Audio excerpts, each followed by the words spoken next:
Hey, what's up you guys? Welcome back to my channel. This is Gabby. I wanted to make a video about something that I haven't talked about on this channel and I haven't really heard many other people talk about before. It's a super random thought and it just kind of popped in my mind. I've also been talking to my husband a little bit about it because he's in the technology world, and one thing that he has to contend with and other people in his field have to contend with is the idea that slowly yet surely, automation is going to take over a lot of the jobs that a lot of people who are doing IT technology. It's possible for different algorithms and computer programming to basically do a lot of the work and the manual labor that they're doing right now, as far as like keeping software up and keeping machines up and up to date, improving them, making them better, more useful. And then also, if you look in the typical kind of customer service care jobs, you'll see that a lot of them over the past few years after the pandemic came, a lot of those jobs have been taken over by automation. One example that I can really bring up, I work in a big work area, like a big office space, a big building, and it has its designated cafeteria for employees to use when they need to go to lunch. It has a coffee shop, it has different areas where people can get different foods. So it has like a sandwich shop, it has a grill area, etc. And before COVID, when I would go to work and I would go to the lunchroom, I would actually go up to people and order my food. So not only was it these different stations where cooks were preparing different food, but there was also a cashier who you'd see and order food through. But now, after we've started to go back to the office, I've noticed that those cashiers are no longer there. They're no longer needed. So a lot of cashier jobs are becoming obsolete. Now, I come in and they have these machines set up by the entryway in the cafeteria where you just go up, you order your food that way, interfacing with that machine, and you pay at that pay station as well. So all of this has really made me think about how in social work, we're in a pretty good position because this is one of those jobs where it would be more difficult to replace with a robot or with some kind of automated system, right? Because it's a very human, very personal role. It involves a lot of intimacy, one-on-one connection, and there's really no way that you can recreate this in any kind of mechanical or technological way, right? You can't create a human experience and a one-on-one connection. So despite the growing increase of the use of automation and the use of technology, I haven't really seen any social work jobs become obsolete or disappear. Even, the social work jobs that are more entry level, they're still there and they're still needed. So for example, a case manager job or an intake social work job. These are pretty entry level, but they're still needed, and there still needs to be people, actual human beings who are doing this kind of work. So it just made me think about how protected we are as a field, considering the future and the way that a lot of careers and jobs are going, the direction that they're going in, becoming more technological and having algorithms take the place of the work that they do. There's no way that an algorithm can recreate what we provide for our clients and what we provide for the people that we're working one-on-one with every day. So for example, one thing that I do at my job is create a positive experience for the employees that work for my company. So my job working in corporate social responsibility, also working in the DE&I space, is all about creating a culture where employees can thrive and where they can, feel that satisfaction and well-being in the workplace. How can you possibly have, a robot replace someone who's creating a culture that feels more human and more emotionally satisfying? Automation can replace a lot of things. It can really help to develop a society that's more efficient. It can help to get things done faster. But when it comes to what we're doing as social workers, it's almost completely counter what automation is all about. So as social workers, our role is to really press pause and pump the brakes and start to figure out how to connect with people on a human level and to go against efficiency for efficiency's sake. The work that we do is all about slowing down systems that have become automatic and has just become what it is, right? Like you hear that term all the time, It is what it is. This is just how things are.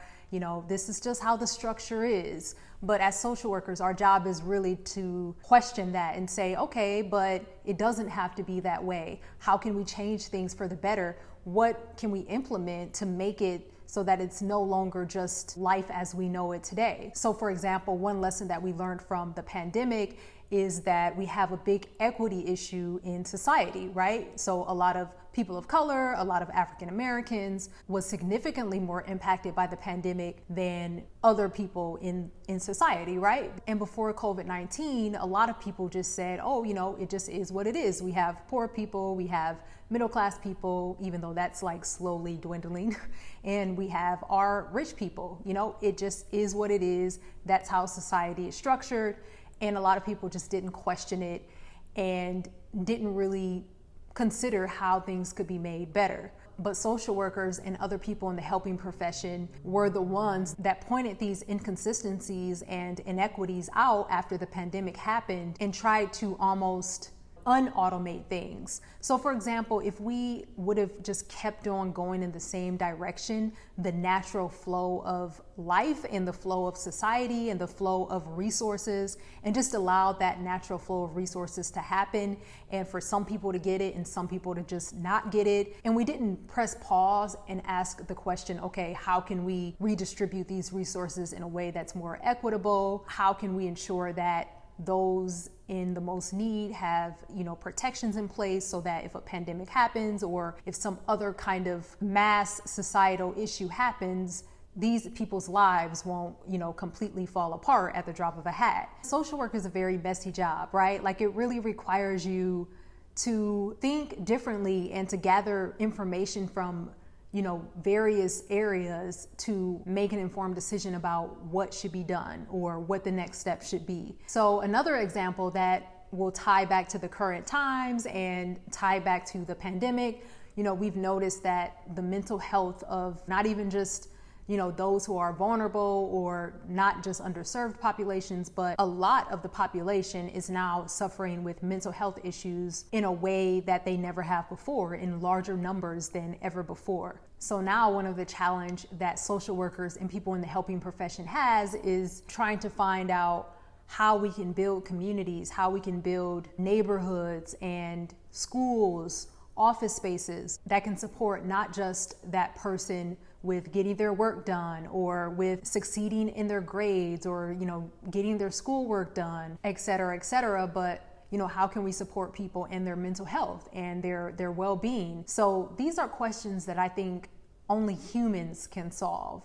And I could be wrong. Maybe several years from now, they develop something or, a piece of technology that can be so advanced that they'll be able to solve these issues as well, and maybe humans won't be needed to solve these issues. But for me, it just seems like something that's much more difficult to do compared to a process or a profession that is more automated in nature, that's more about structures and doesn't really take that high level of empathy or that high level of creative thought to do. As social workers, we're working with humans, right? We're working one-on-one with actual people, and there's so much variation.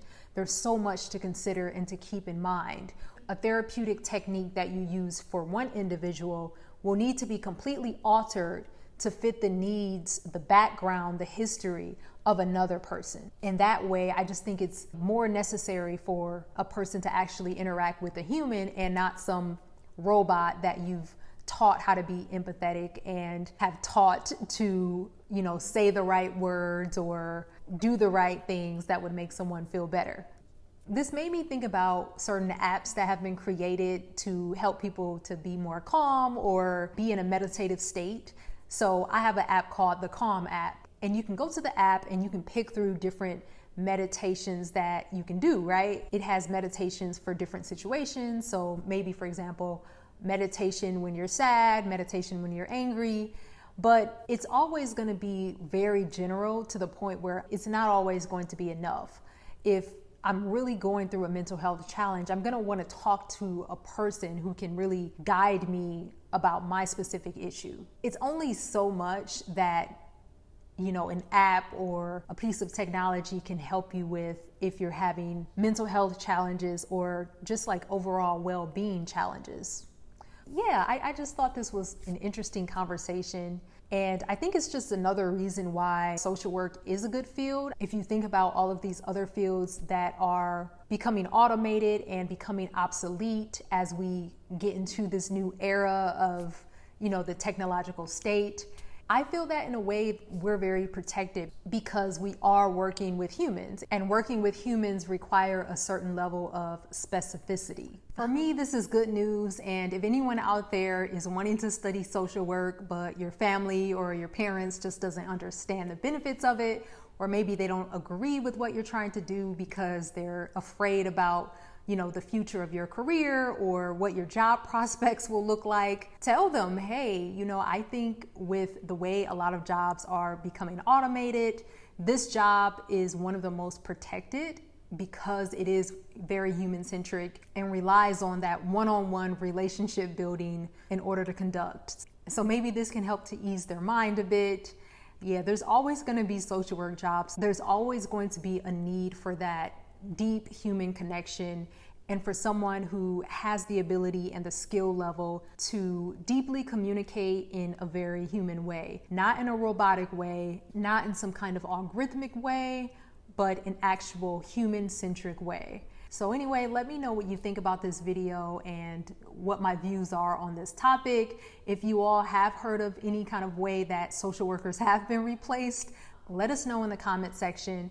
And I will talk to you all in my next video. See you soon.